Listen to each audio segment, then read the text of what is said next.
지금으로부터 5년 전인 2016년 8월 4일 미국 서부 크로우즈 랜딩이라는 지역의 한 트랙에서 자동차 경주가 벌어집니다. 하얀색 벤이 BMW의 i8이라고 불리는 은색 하이브리드 스포츠카와 슈퍼카로 유명한 붉은색 바이퍼와 누가 더 빨리 4분의 1마일, 즉 402m에 도달하는지 자동차 경주 시합을 하는 것입니다. 보기에도 결과가 뻔한 말이 안 되는 시합인 것 같습니다. 허름한 벤이 날렵하게 생긴 BMW와 슈퍼카로 유명한 바이퍼를 절대 이길 리 없습니다. 특히 하얀색 벤은 보기에도 둔하게 생겼고 실제로 공기역학적으로도 뭉툭한 모습으로 달릴 때에도 엄청난 공기저항을 받을 것입니다. 자, 그렇다면 여러분은 이 레이스에서 누가 이길 것 같으신가요? 드디어 시합이 시작되었고 그야말로 말도 안 되는 상황이 눈앞에 펼쳐집니다. 매우 놀랍게도 하얀색 벤이 바이퍼와 BMW를 아예 처음부터 앞질렀고 자동차 경주는 완벽한 벤의 승리로 끝납니다. 이 당시 하얀색 벤이 정지 상태에서 60mph, 즉 시속 97km에 도달하는 데는 단지 2.94초밖에 걸리지 않았습니다. 4분의 1마일을 주파하는 데 걸린 시간은 11.3초로 BMW와 바이퍼를 완벽하게 이긴 것입니다. 도대체 이 벤의 정체는 무엇이었을까요? 이 허름하게 생긴 벤의 이름은 에드나입니다. 그리고 이 벤을 제작한 회사는 아티바라고 불리는 전기차 배터리와 전기 모터를 만드는 여기 실리콘밸리의 신생 스타트업이었습니다. 에드나라고 불리는 이 벤은 겉은 허름하게 생겼지만 내부에는 가솔린 엔진이 아닌 세계 최고의 전기차 기술진이 만든 배터리와 전기 모터가 탑재되어 있었습니다. 말 그대로 엄청난 전기차의 기술력을 가진 괴물 신생 전기차 스타트업이었던 것입니다. 그렇다면 궁금합니다. 이 영상이 5년 전 이야기였으니 현재 이 스타트업은 지금 도대체 무엇을 하고 있을까요? 이 회사가 바로 얼마 전인 7월 26일 드디어 나스닥에 상장한 지구상에서 가장 빠르고 멀리 가는 전기차 럭셔리 세단을 만들어 세상을 놀라게 한 신생 전기차 기업 루시드 모터스입니다.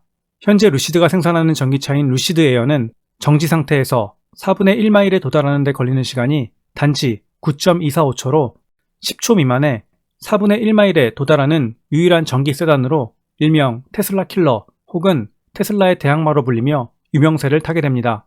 작년 루시드가 출시를 알렸을 당시 테슬라의 모델 중 가장 빠른 차량인 모델 S P100D의 경우 4분의 1마일에 도달하는 시간은 10.4초로 공식적인 기록상으로는 루시드 에어가 테슬라보다 더 빠른 것으로 알려졌습니다.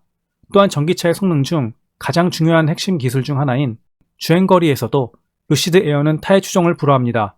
현재 미국 환경청 EPA가 인정한 루시드 에어의 배터리 1회 완충 시 주행 가능 거리는 517마일, 약 832km입니다. 이 수치는 테슬라를 포함해 시판되고 있는 모든 전기차 중 가장 긴 주행거리입니다. 서울 부산 간 거리가 325km이므로 루시드 에어의 경우 배터리 1회 완충만으로도 서울 부산 간을 왕복할 수 있다는 이야기입니다. 게다가 배터리 충전 속도 역시 원탑을 달리고 있습니다.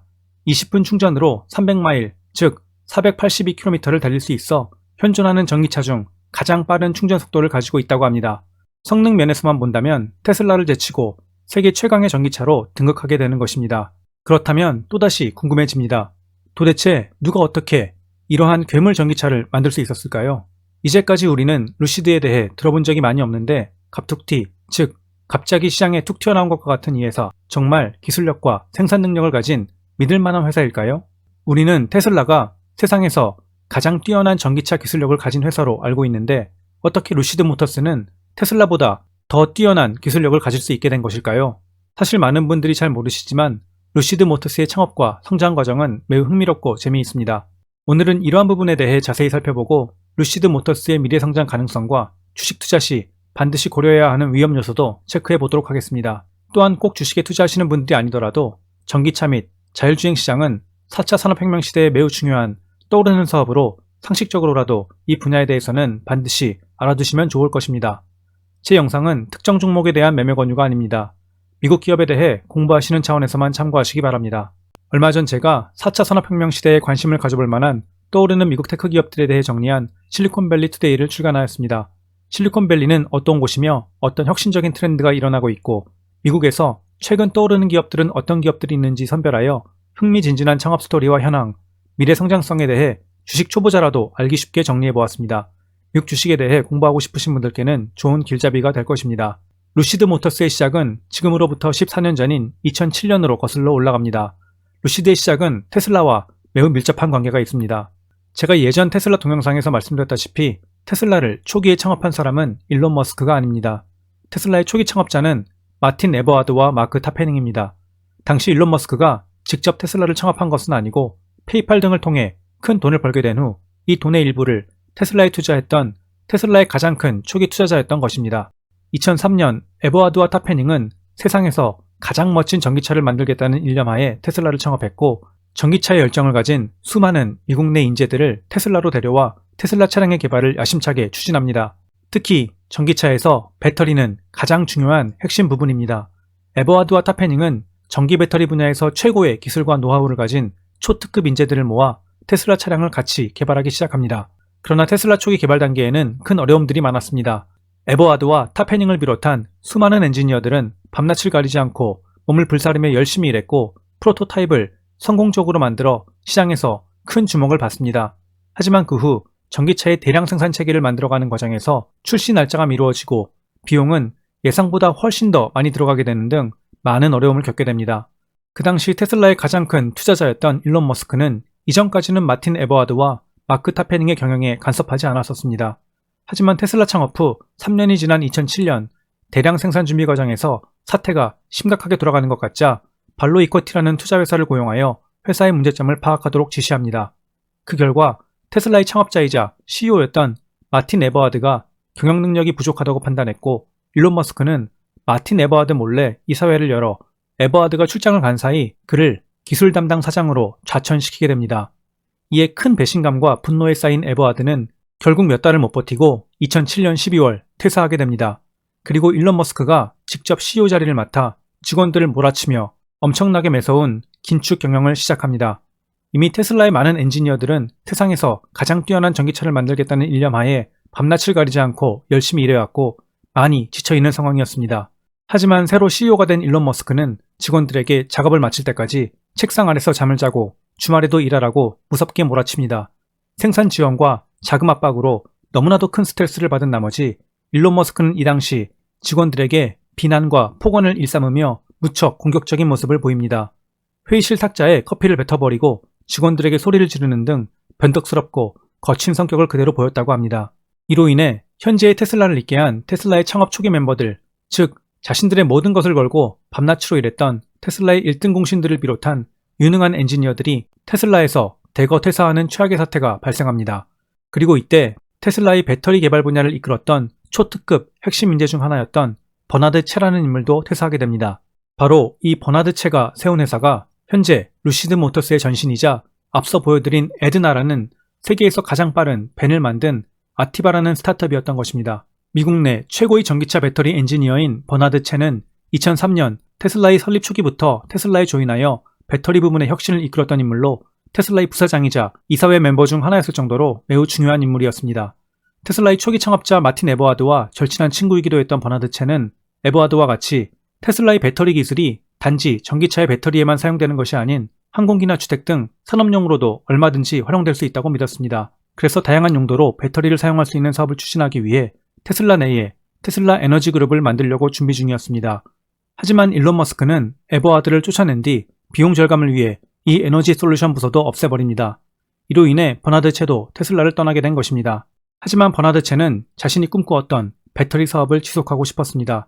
그래서 다른 전기차 회사나 전기 배터리가 필요한 분야에 세계 최고의 배터리를 제공하는 새로운 스타트업인 아티바를 2007년 설립하게 된 것입니다. 즉, 아티바라는 신생 스타트업은 갑자기 나온 회사가 아니었던 것입니다. 이미 세계 최고의 전기차 관련 기술력을 가진 회사였던 것입니다. 이 아티바라는 회사에 테슬라를 그만둔 수많은 특급 엔지니어들이 모여들기 시작한 것도 단순한 우연이 아니었습니다. 그리고 이들 최고의 전기차 엔지니어들이 다시금 힘을 모아 테슬라를 능가하는 전기차를 만들고자 힘을 모으게 된 것도 결코 우연이 아니었던 것입니다. 참고로 현재도 루시드 모터스에는 과거 테슬라에서 일했던 수많은 특급 엔지니어들이 일하고 있습니다. 아티바는 초기에는 전기 배터리 기업으로 시작했지만 2013년 자신들의 기술력으로 전기차를 직접 만들기로 결정하고 테슬라에서 모델 S 차량의 제작을 총괄했던 선임 엔지니어이자 부사장이었던 피터 롤린슨을 CTO, 즉 최고 기술 책임자로 영입합니다. 또한 아티바는 시장에서 이미 기술력을 인정받아 미국의 록펠러 가문과 연계된 벤처 캐피탈인 벤록, 일본의 미쯔이 물산, 그리고 중국 소유의 베이칭 오토 등에서 총 131밀리언 달러, 약 1,500억 원의 투자를 받으며 배터리와 전기차 개발에 박차를 가하게 됩니다. 전기차 개발을 본격화하기 시작한 2014년에는 오랜 기간 포드에서 일했던 한국인 자동차 디자이너인 조앤정을 차량의 내부 인테리어 디자인을 총괄하는 디렉터로 영입하였고 2015년 7월에는 아우디와 폭스바겐, 미국의 마츠다에서 디자인을 총괄했던 뛰어난 자동차 디자이너 데릭 젠킨스를 아티바의 차량 전체 디자인을 총괄하는 디자인 부문 부사장으로 영입합니다. 2015년 5월에는 폭스바겐과 아우디에서 디자이너로 일했던 또 다른 한국분인 제니 하 디자이너를 영입하여 차량 외부 디자인을 담당하게 됩니다. 자랑스럽게도 한국분들이 현재 루시드 에어의 외부와 내부 디자인을 모두 담당하여 만든 것입니다.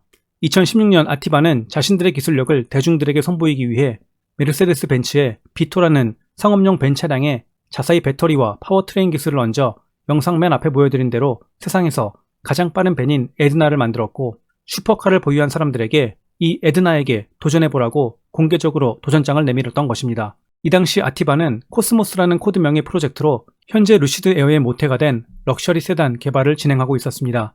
초기 루시드 에어의 모습은 미래지향적인 차량 디자인으로 유명했던 아우디 A7을 많이 닮은 것으로 알려졌었습니다. 헤드램프가 매우 얇고 수천 개의 작은 마이크로 램프로 이루어진 것이 큰 특징 중 하나였습니다. 2013년 아티바에 조인하여 배터리와 모터의 기술력을 본 피터 롤린스는 아티바의 작으면서도 강력한 배터리와 전기 모터, 파워 트레인을 활용하면 차체는 크지 않아도 실내 공간을 기존의 대형 럭셔리 차량급으로 만드는 것이 가능할 수 있겠다라고 생각합니다.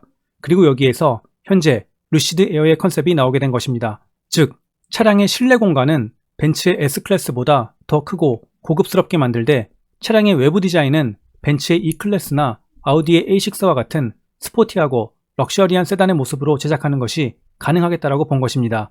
이러한 컨셉을 바탕으로 수많은 디자인과 공기역학 테스트를 통해 많은 시행착오 단계를 거치면서 현재의 공기역학을 극대화한 슬릭한 형태의 루시드 에어 디자인이 나오게 됩니다. 현재 루시드 에어의 공기저항 개수는 0.21로 현존하는 전기차량 중 가장 낮은 공기저항 개수 수치라고 합니다. 공기저항 개수가 매우 낮기 때문에 더 적은 배터리를 소모하면서 세상의 그 어떤 전기차보다도 더 빠르고 멀리 달릴 수 있는 것입니다. 루시드 에어의 전체 디자인은 날렵한 비행기의 캐노피 부분 디자인처럼 하나로 끊기지 않고 부드럽게 연결되도록 디자인하였다고 합니다. 루시드 관련 영상에 비행기가 종종 같이 나오는 이유가 바로 그 때문입니다. 또한 특이하게 차량 트렁크가 쉘 형태로 열리고 닫히게 되는데 이 역시 공기역학을 최대한 고려하고 소음을 최소화하기 위해 적용된 수많은 최고의 엔지니어들로부터 조언을 받아 만든 디자인이라고 합니다. 세계 최고의 배터리 기술과 모터 기술을 바탕으로 차량 외관은 컴팩트하고 스포티하지만 내부 공간은 더 넓고 한 번의 배터리 완충으로 경쟁차들보다 더 멀리 가는 것이 가능해진 것입니다. 또한 테슬라가 초기에 벤츠 CLS를 완전히 분해하여 벤치마킹함으로써 현재 테슬라 S 모델이 나온 것처럼 루시드 역시 테슬라와 다른 럭셔리 세단을 많이 공부하고 벤치마킹했다고 밝힌 바 있습니다. 특히 실제로 많은 엔지니어들이 테슬라에서 왔기 때문에 테슬라 차량의 단점과 장점을 깊이 있게 알고 있었고 이를 루시드에 반영하여 최고의 전기차를 만들 수 있었던 것입니다. 하지만 처음부터 루시드가 순조롭게 출발한 것만은 아니었습니다. 2016년 10월 아티바는 회사의 사명을 루시드 모터스로 변경하고 고성능 럭셔리 전기차를 개발하고 있다고 발표합니다. 한 달 후인 2016년 11월 루시드는 애리조나주의 카사그란데 지역에 700밀리언 달러, 약 7,700억 원을 들여 생산 공장을 지을 것이며 2020년 중반까지 약 2천여 명의 직원을 채용할 것이라고 밝힙니다. 하지만 이를 가능하게 하기 위해서는 공장을 짓기 위한 1조 원에 가까운 막대한 자금을 투자해줄 투자처가 반드시 필요했습니다. 지금도 많은 신생 전기차 기업들이 실패하거나 도산하는 가장 큰 이유 중 하나가 바로 대량 생산 공장을 만들기 위해 반드시 필요한 엄청난 자금을 투자해줄 투자처를 찾지 못해서입니다. 제 예전 테슬라 영상에서도 자세히 말씀드렸듯 테슬라 역시 초창기에 자금난으로 도산할 뻔한 위기가 이미 여러 번 있었습니다.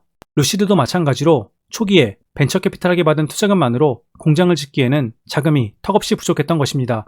생산 공장을 짓기 위한 1조 원에 달하는 막대한 자금을 투자해줄 투자자를 찾지 못하면 루시드 역시 자칫 도산할 수 있는 어려운 상황이었던 것입니다. 하지만 2018년 루시드 모터스에게도 기적과 같은 일이 일어납니다. 이 신생 스타트업에 무려 1조 1천억 원을 투자해주겠다고 하는 배포 큰 투자자를 만나게 된 것입니다.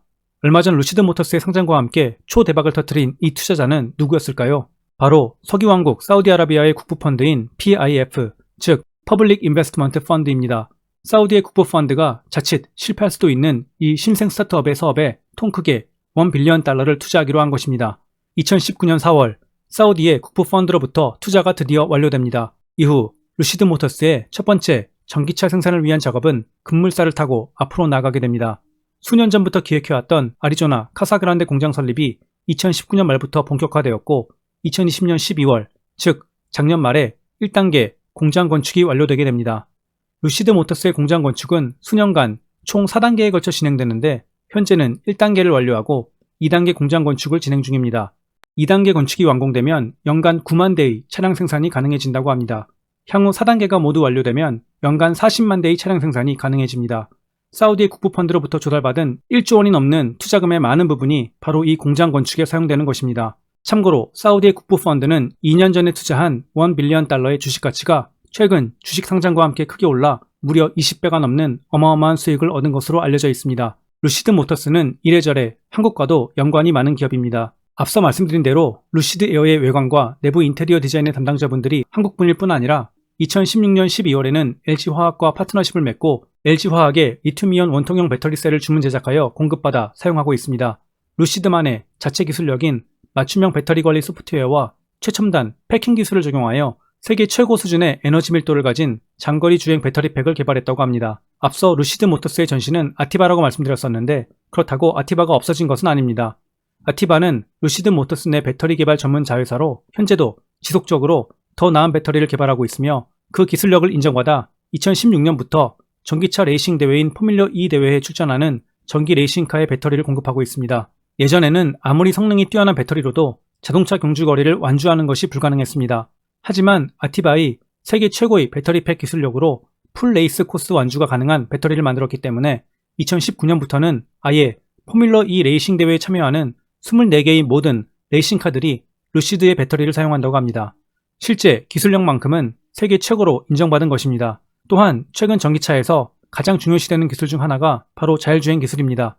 루시드에서 이 자율주행 기술 개발을 총괄하고 있는 분 역시 한국분입니다. 한국 과기대 출신으로 미국 유학 후 20년이 넘는 기간 동안 GM과 현대차에서 자율주행 기술을 개발해온 자율주행 분야 최고의 전문가 중 한 분인 이진우 박사가 2019년부터 루시드 모터스에 조인하여 자율주행 기술 개발을 총괄하고 있는 것입니다. 루시드는 현존하는 자율주행차 중 가장 많은 32개의 센서가 탑재되어 있으며 카메라뿐 아니라 레이더와 초고해상도 라이다가 모두 적용되어 향후 자율주행 레벨 2단계와 3단계를 지원할 수 있도록 초기부터 제작되었다고 합니다.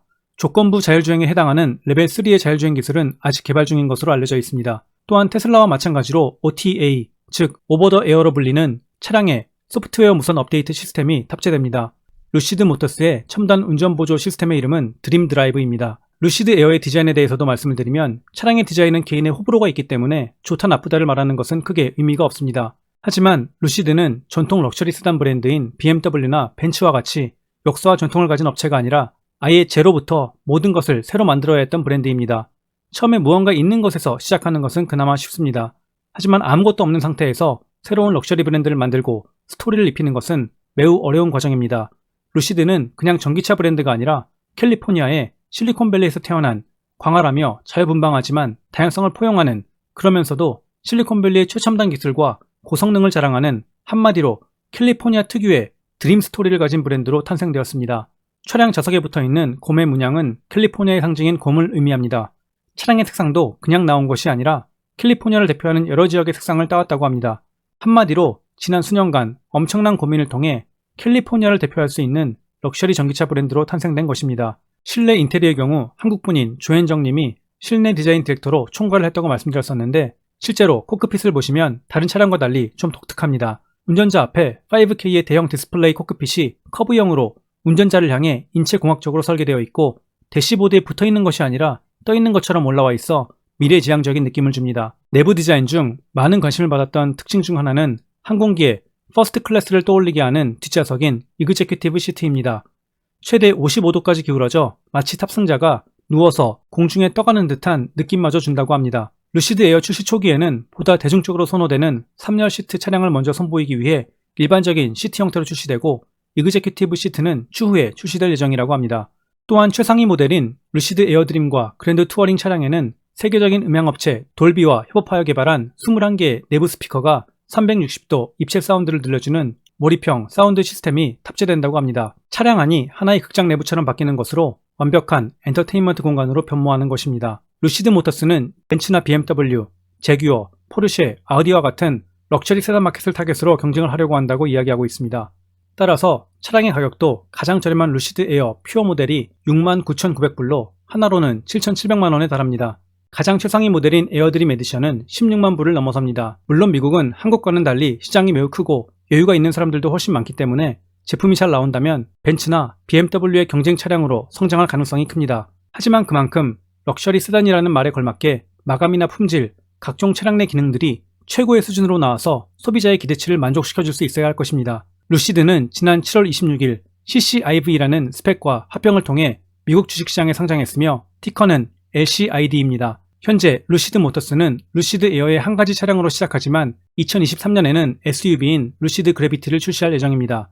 또한 지속적으로 차량의 라인업을 추가하여 2030년에는 쿠페, 프리미엄 SUV, 프리미엄 세단, 픽업 트럭 등으로 라인업을 추가할 예정이라고 합니다. 이를 통해 2030년까지 연간 50만 대 이상의 차량을 생산하고 약 4%의 마켓시어를 가져갈 계획입니다. 좀 더 구체적인 계획을 보시면 올해 하반기에 성공적으로 차량이 출시된다면 2021년에는 1000대 미만으로 차량이 출고될 예정입니다. 내년에는 2만 대, 2023년에는 4만 9천 대의 차량이 출시될 예정이며 2026년까지 25만 대 이상의 차량 출시를 목표로 하고 있습니다. 매출이익은 올해는 마이너스이고 2022년에는 33밀리언 달러의 플러스로 시작하지만 2026년에는 5.2빌리언 달러를 기록하고 이자, 세금, 감가상각 비용 등을 포함한 기업의 실질적인 영업이익을 뜻하는 이비타 수치 역시 2024년에는 플러스로 돌아설 것으로 전망하고 있습니다. 이제까지 루시드의 개발 과정과 미래 계획에 대해 살펴보았습니다. 하지만 투자를 생각하신다면 반드시 사전에 고려해야 하는 리스크들이 있습니다. 첫 번째 리스크는 아직까지 루시드가 차량을 한 대도 시장에 출시하지 않았기 때문에 출시 후 실제 차량에 대한 평가를 지금으로서는 알 수 없다는 점입니다.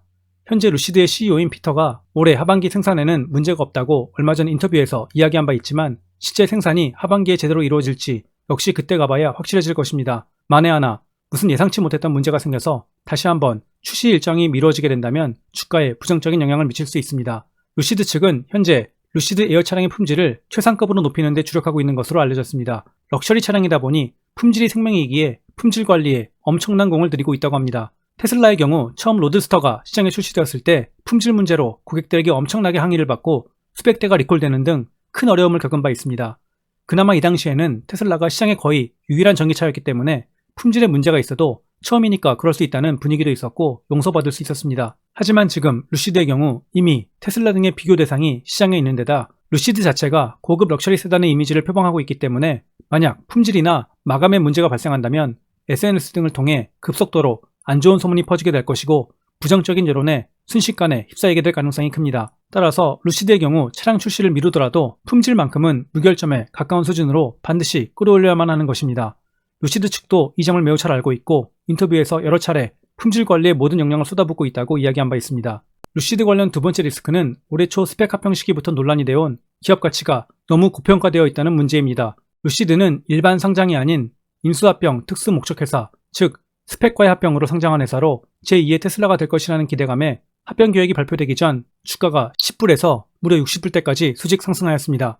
하지만 막상 합병을 발표하고 난 후 상장이 되면 기업 가치가 44조 원을 넘어가게 될 것으로 알려지자 아직 차량 생산을 한 대도 하지 않은 신생기업으로는 너무 큰 밸류에이션이라는 우려감에 주가는 다시 폭락하여 현재는 20불대 초까지 내려와 있습니다. 현재 주가인 23불대로 계산했을 때에도 루시드의 시가총액은 38빌리언 달러, 하나로 42조 원에 달하는 기업 가치를 기록하고 있습니다. 물론 향후 루시드 모터스가 제2의 테슬라로서 승승장구하며 생산도 큰 문제 없이 진행되어 고급 전기차 시장에서 쭉쭉 성장해 나간다면 현재 테슬라의 기업 가치가 700빌리언에 달하는 점을 고려했을 때 루시드도 수년 안에 주가가 3, 4배 이상 크게 오를 가능성도 있습니다. 하지만 테슬라 역시 초기에 생산과 차량 인도 관련 수많은 어려움에 처했었고 그때마다 주가가 크게 영향을 받았던 상황을 고려해볼 때 루시드에 투자하시는 분들이라면 이러한 부침이 향후에도 여러 번 있을 수 있다는 점을 반드시 고려해야 할 것입니다. 마지막 세 번째로 루시드에 투자하시는 분들이 반드시 고려해야 하는 리스크는 바로 락업 해제 시기입니다. 먼저 한 달 후인 9월 1일에 스펙 상장 당시 추가 투자자로 들어온 파이프 투자자들의 락업이 해제되어 166밀리언 쉐어, 즉 루시드 전체 지분의 약 10.5%에 해당하는 물량을 매도할 수 있게 됩니다. 물론 파이프 투자자들은 모두 대형 기관으로 루시드 매입 단가가 15불임을 감안할 때 이들 기관 투자자들이 30-40%의 수익을 기대하고 들어온 것이 아닐 확률이 높기 때문에 주식 매도세가 크지 않을 가능성이 높습니다. 하지만 이러한 락업 해제로 9월 초에 주가가 출렁일 수 있다는 점을 반드시 숙지하시기 바랍니다. 또한 루시드의 직원과 기타 초기 투자자들에게는 180일, 즉 6개월간의 락업 기간이 존재합니다. 루시드가 7월에 상장을 했기 때문에 락업 기간은 내년 1월에 해제될 것으로 보이고, 따라서 이때 매도세로 인해 주가가 다시 한번 하락하게 될 가능성이 존재합니다. 투자를 고려하시는 분들은 이러한 락업 해제 시기를 미리 생각해두고 투자 전략을 짜야 할 것입니다. 제가 루시드 모터스에 대해 공부하면서 가장 인상 깊었던 점은 투자자들이 궁금해할 만한 거의 대부분의 핵심적인 사항, 즉 차량 개발 관련 모든 과정과 미래 계획을 상세하게 홈페이지에 이미 다 공개해 놓고 있다는 점입니다. 루시드가 올해 하반기에 정말 완벽에 가까운 품질의 럭셔리 전기차를 잘 출시하여 고객들에게 큰 찬사를 받는다면 주가에도 긍정적인 영향을 주지 않을까 합니다. 테슬라든 루시드든 제3의 전기차 기업이든 우리가 주목해야 하는 중요한 점은 한국과는 달리 미국의 전기차 시장은 가까운 미래에 우리가 생각하는 것보다 훨씬 더 빠르고 크게 성장할 가능성이 높다는 것입니다. 캘리포니아의 경우 2035년까지 내연기관 신차 판매가 단계적으로 금지됩니다. 바이든 행정부 역시 전기차 보급 확대를 적극적으로 추진하고 있습니다. 구매 보조금 112조 원과 전기차 충전소 설치에 16조 8천억 원을 쏟아붓겠다는 계획입니다. 2021년 8월 3월 기준 루시드의 주가는 23불대로 예상치 못한 이벤트 등의 발생으로 주가가 20불 이하로 좀 더 내려간다면 개인적으로는 장기적인 투자자 관점에서 매수를 고려해볼 만한 좋은 가격대이지 않을까 생각합니다. 아직 많은 것들이 불확실한 상황에서 루시드는 20-30%의 수익을 생각하고 들어가는 주식은 아닙니다. 장기적인 관점에서 최소 4배에서 5배를 보고 들어가는 하이리스크, 하이리턴 종목입니다. 전기차를 좋아하시고 루시드가 장래성이 있다고 생각하시는 분들이라면 주가가 하락할 때 분할 매수하는 전략이 좋을 것입니다. 올해 하반기에 루시드 에어가 성공적으로 잘 런칭되어서 시장에서 테슬라와 함께 건전한 경쟁을 이루며 전기차 시장을 성장시켜 나가기를 기대합니다.